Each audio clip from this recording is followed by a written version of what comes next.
Today, we're going to dive into the magical world of Laravel controllers. But what exactly are they? Let's break it down. Imagine you're the captain of a spaceship, and you have a control panel with lots of buttons and switches. Well, in Laravel, controllers are a bit like your control panel.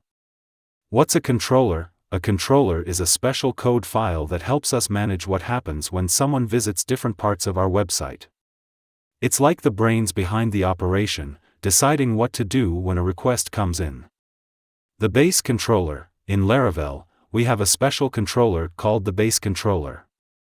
This controller is like the main control panel for our website.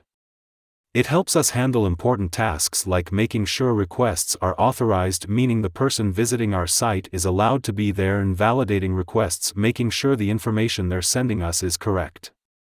What does the base controller do? Inside the base controller file, there are special functions that help us with these tasks. For example, there might be a function called authorize that checks if someone has permission to access a certain page, and another function called validate that checks if the information they're sending us is valid. Extending the base controller. When we create our own controllers for specific parts of our website, like a page for showing all the cats or a form for adopting a dog, we can extend the base controller to inherit all its special powers. This means we don't have to write the same authorization and validation code over and over again. The base controller does it for us. Now imagine you're a superhero with a superpower to understand and respond to messages from all over the world. Well, in the world of web development, controllers are a bit like those superheroes. Handling requests. When someone wants to visit a page on our website, like the homepage or a cool cat gallery, they send a message called a request. This request lands on the doorstep of our controller, which springs into action. It listens carefully to what the request says and decides what to do next. Processing the request, the controller looks at the request and thinks, they want to see the cat gallery? Alright, let's find those cute kitty pictures. It then fetches the pictures, organizes them neatly, and gets ready to show them to our visitor. Sending a response. Once the controller has everything ready, it puts together a special message called a response.